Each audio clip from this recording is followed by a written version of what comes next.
Start again. So you can hit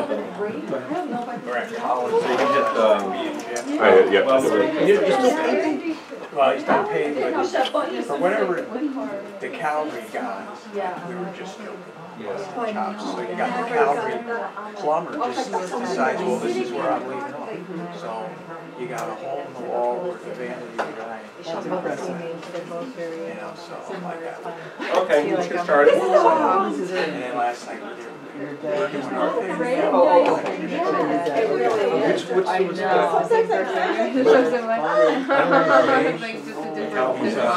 Like our age? Or young?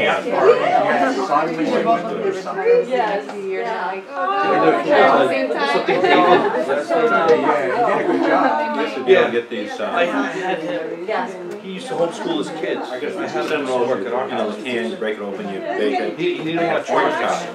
Mel made him a dinner. She made him a panig, and that's all he would take. Immediate good work. So we go back, that's one thing they always use. He's telling me you don't have his own business. Now I know you. This is our second band. I have one too. When I'm working on I knew it was an interesting I had to stop what I'm doing and just like take a moment. It's great. Oh, you did have it going. That's good. I still can't like James Mitchell. I'm like, dude, how do you know Be comfortable when you're I think the tensions are going to get bigger and bigger as churches like us be more like fundamental legalists that with that guys it's going to be more Oh, I believe and it's good to be church.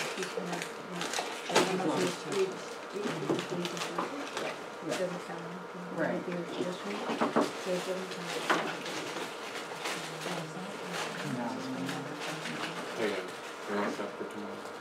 Yeah. All right. Let's talk a little bit about levels of communication. That's good. We'll probably go over this fairly quickly because I think you all understand that, but there are various levels of communication. We almost intuitively understand that. And it ranges everything from cliche. This would be safe communication using very common phrases about ordinary topics. Greeting. How are you?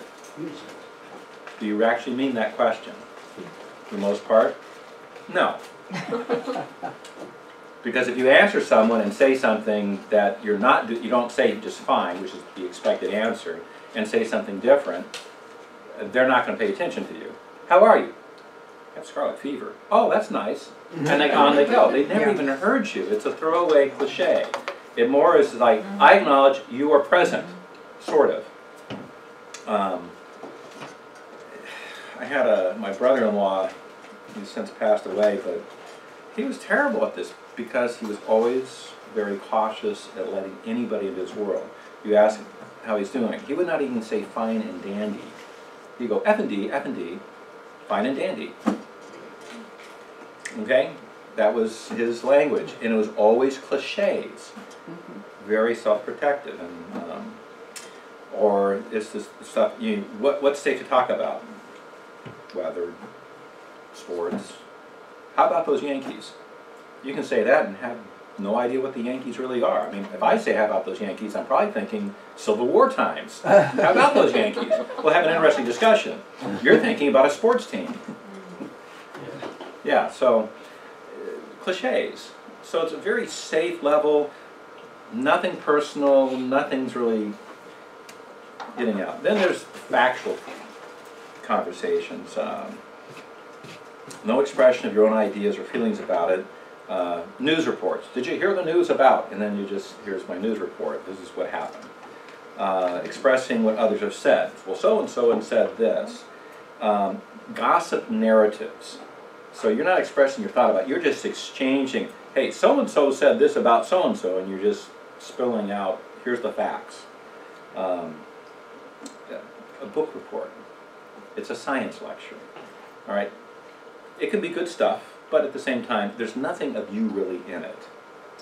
Here's the facts. nothing but the facts. A lot of talk shows are kind of this way. That's how they try and keep from getting involved in. I'm just reporting what was said.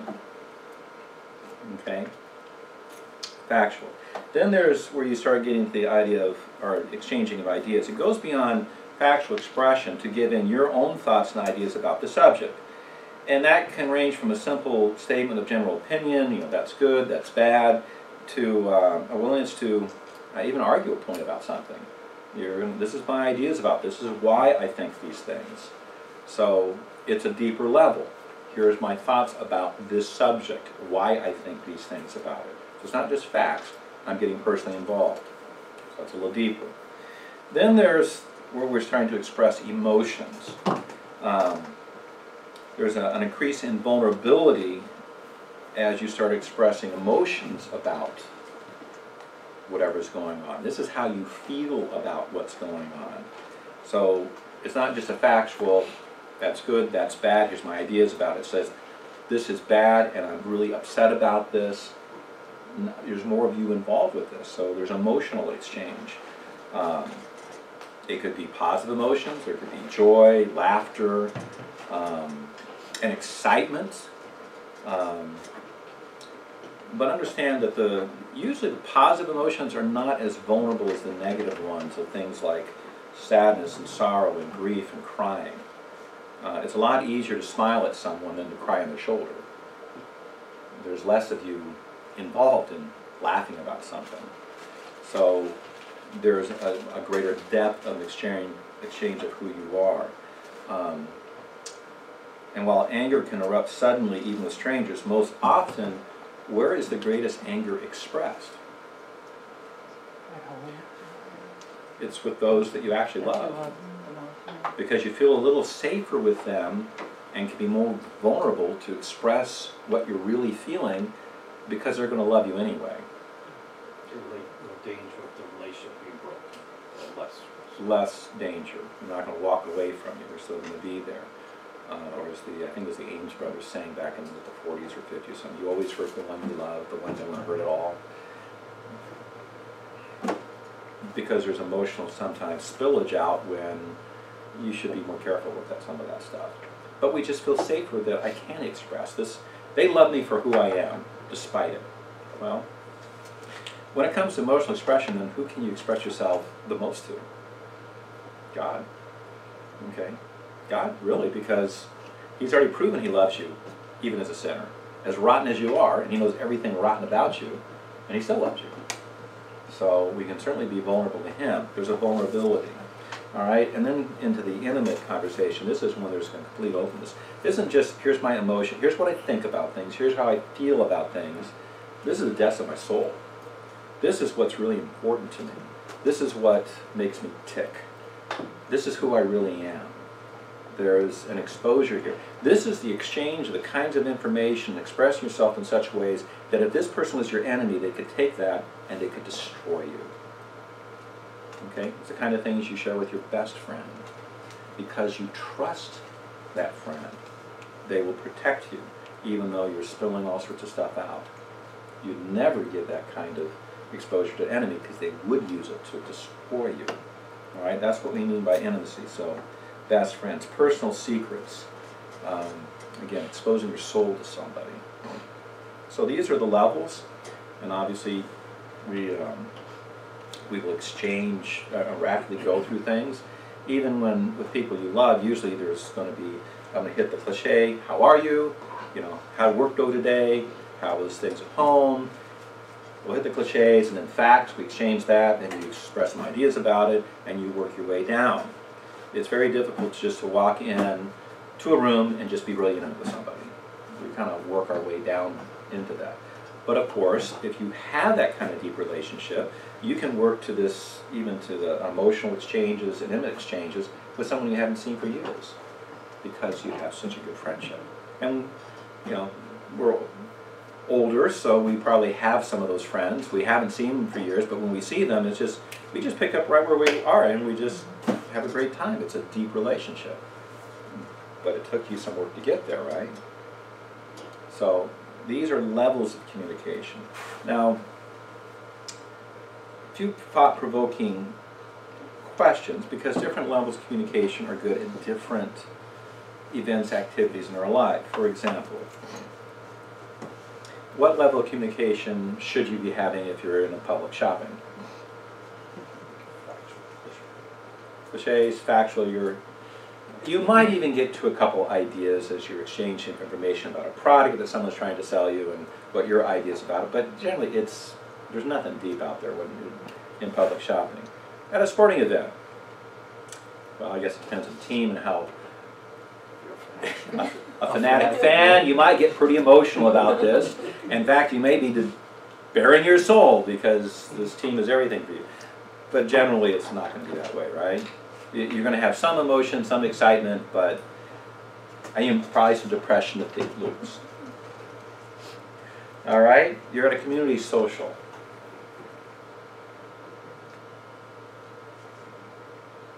Probably not going to get too deep at a community social, unless you can get the person you want to talk to away from the crowd, right?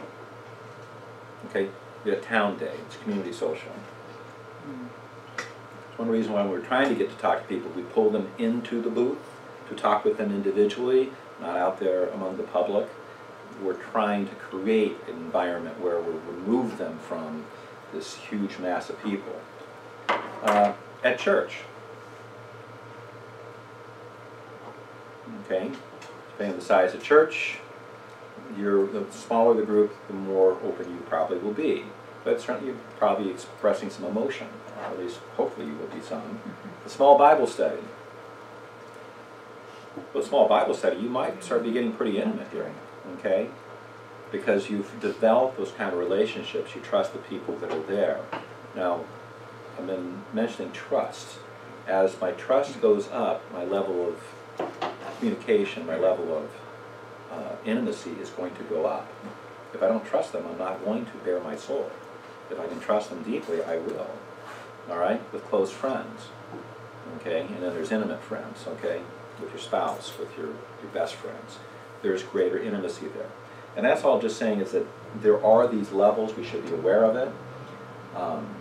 And do be aware that what level you may be comfortable with and desire is not where the other person is at.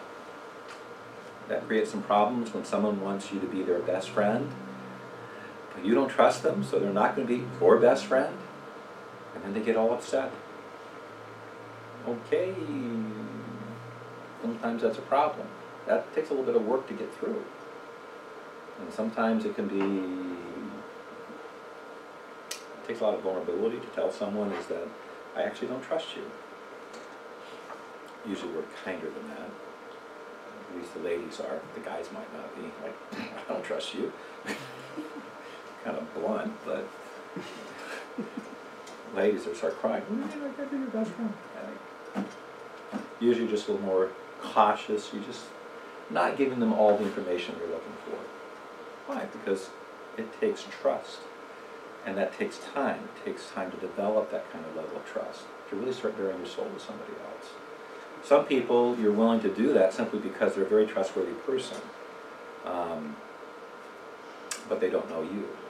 I'm in that position a lot because of my position as a pastor. People trust me because they hear me a lot. They know me. They know something about me. I tell a lot of stories. But they come in the office and I don't know them. So there's often a discord there as they're much more willing to be vulnerable to me than I'm not going to be vulnerable to them. I don't know them and I don't trust them because I don't know them yet. I'm very cautious of that because I've had too many people who take what little they think they know and use it against me. Can't do that. So I hope you understand that. Don't expect other people to have the same level as you. They may not. It may take time. I'm going to go back to my brother-in-law. Matty was, it's just cliches. And it took several years when we'd see him, especially when we moved in the valley and we were starting to see him every week, every other week or something, for me to finally get him where he started opening up. And it was finally some ideas. Finally got there, found out what his hobbies were, started talking about that. It took a long time for him to start opening up about his emotions and what he thought. tragically, it's about the time finally developed that kind of relationship is when we moved.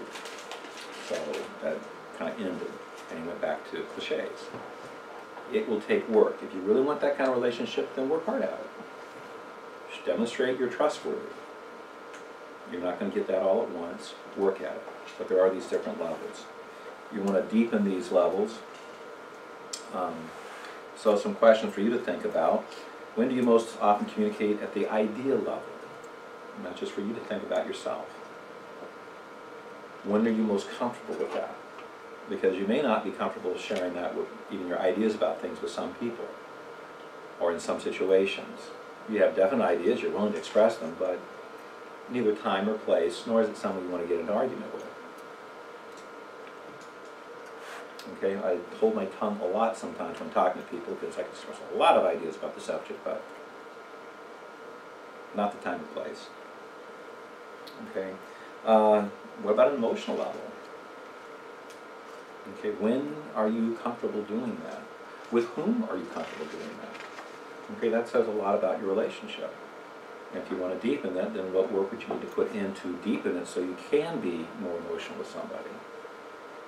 All right? And then how about at an intimate level? That's the hardest one. But we should have some intimate friends. We need that.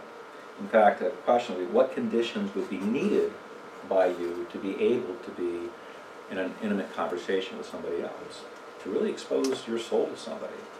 What would be needed for that?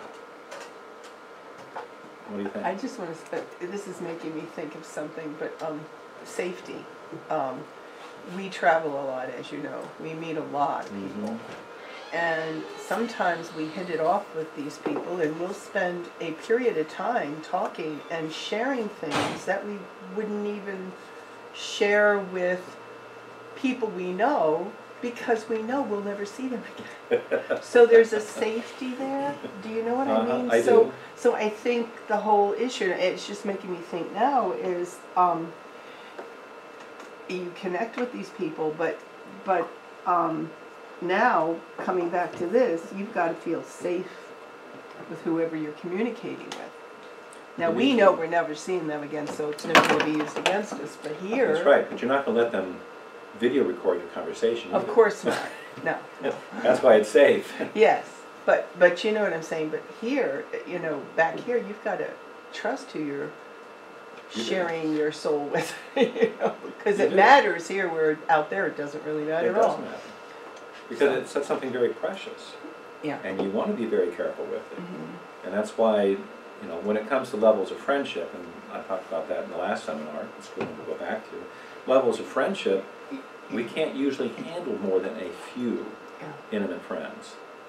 Just the amount of work, vulnerability that it takes to be at that level, we just can't handle it. So most people, 2, 3, some can handle more than that. Then we may have a lot of close friends that may move in and out of that kind of level, but it takes a lot. It takes a lot of work. So there's a few that we may be there, but we do need them. We need those that we can trust to bear our souls to, that can give us the feedback we need on are we walking with God the way we should. Or this person who's going to hold me accountable if there's this area I'm struggling. Or the person who's going to encourage me in the area that I'm struggling. But I'm not going to tell everybody what that struggle is. Okay? That takes work to get there. Close friends, you will share some intimate things, but maybe not as quite, you know, that kind of depth. Acquaintances, you're not sharing any of that stuff. Okay? You just don't know them well enough. Can I trust them with this information?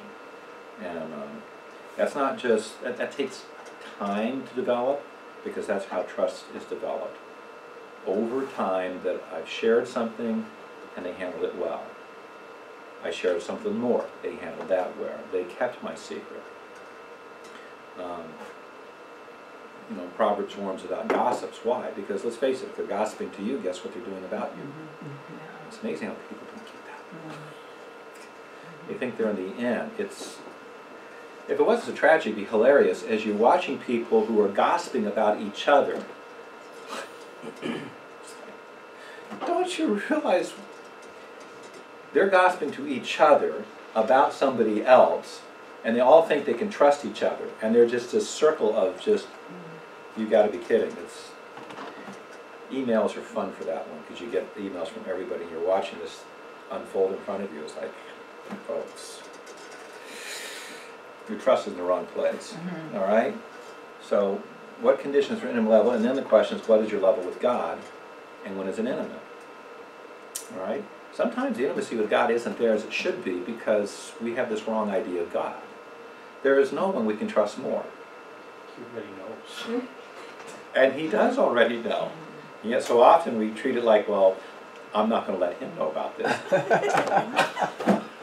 I'm not telling God about that. I'm not going to pray about this because I don't want him to know. Like, he already He knows. knows better than we do Now, ourselves. You need to be reverent toward him, but if you're upset and you're upset with God because he didn't do it the way you want, guess what? He already knows that about you. So you can express that with reverence as he works you through to is now understand who I am, as he did with Job. Okay? He will get to you. You can definitely be intimate with God, but often that it ends up being shallow because I don't want to be that vulnerable. But there's no one I can be more vulnerable to than my relationship with my Savior. He's already proved his love in a way that no one else can. Because he loved me while I was a sinner. And he was perfect. So, what's behind the blockage is going to end up being with really down to fear. We're going to talk about that in a minute. So the question you should be asking, who can you share with at an intimate level, and then what enables that? Because if you can figure out what enables that, then you know something more about yourself and how you can develop that further. What enables that you have that kind of relationship with somebody? All right, and then also what hinders it? Why will you not be closer, more vulnerable to certain people? And be honest about it. Because if you're honest about it, then you start working on if there's something you want to change. All right? Okay, why would someone only communicate at levels 1, 2, or 3? Well, again, it's going to be an issue of trust. I'm not trusting you for more. If you get down to a level 4, what can enable that sometimes to move quickly? A lot of factors, but something has been occurring that has told me I can trust this individual. It could be recommendation of other people. It could be because you've seen the kinds of friendships they have with other people. It could be just an observation. You recognize this is a person who never talks ill of other people, never talks about other people, never gossips. Bingo, there's a good one. That's the person you want to be a friend with. The one who gossips, you can keep that pretty shallow. All right? And so sometimes you can develop a relationship very quickly. Or sometimes, I think, as you were expressing it, Nancy, you kind of hit it off with people. You're not even sure why. But you start talking and just immediately you can be pretty vulnerable. And you're not even sure why.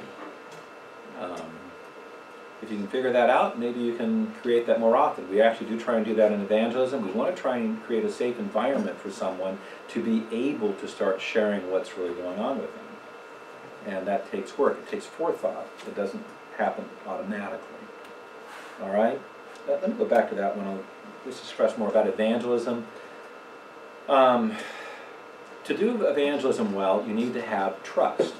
You need to be able to talk at a deeper level. You want to get to what they're thinking, and then what they're feeling. What is their reaction to God? What are their hopes and dreams? There's an idea that friendship evangelism is best, and in one way it is best, as long as you keep the idea that you have a purpose in developing this friendship, and you're moving steadily toward making sure that's your goal. The problem I've seen most of the time with the idea of friendship evangelism is I've made a friend, but I never bring up God.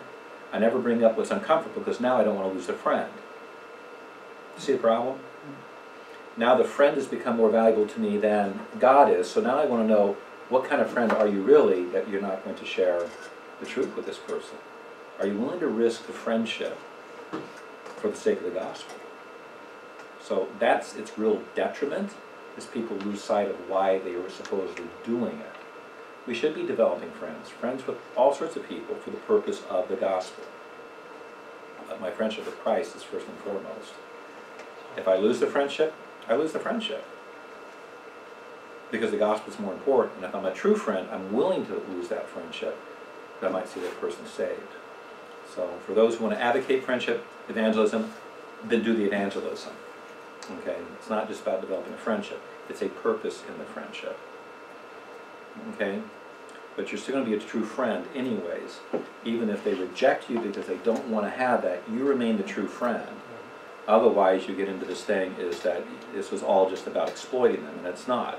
You're a true friend because you share the gospel. You remain a true friend even if they reject you. Does that make sense? Yeah, Okay. what happens, what I'm thinking of, it's hard to get to that emotional stage in a couple of meetings.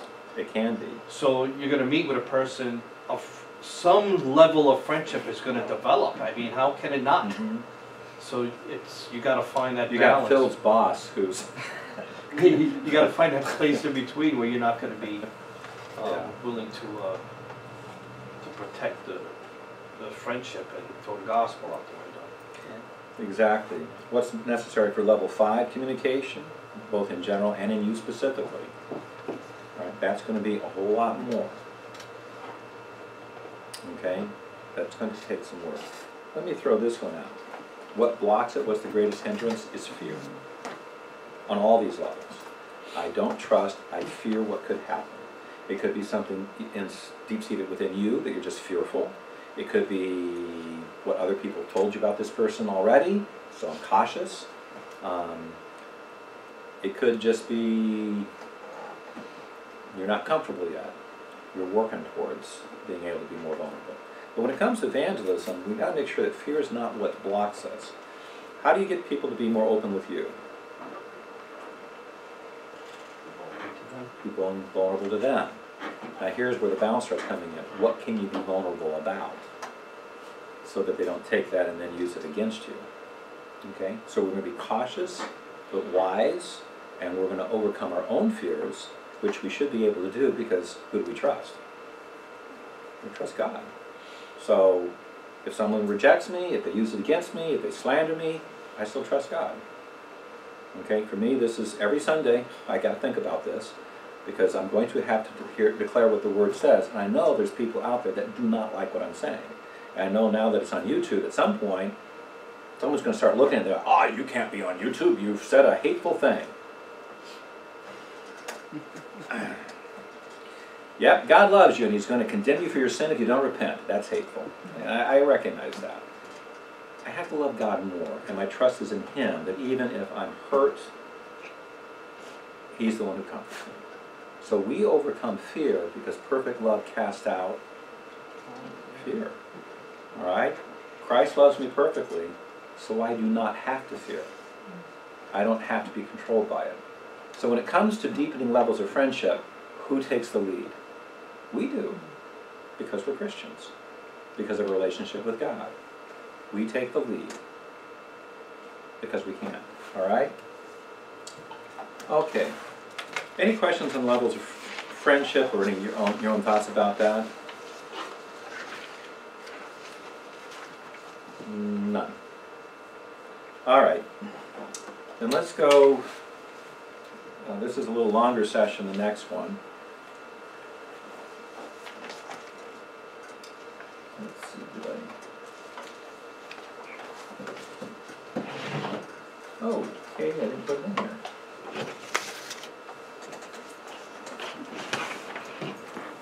All right, I had to take a break. I gotta go get the file. So, turn that off.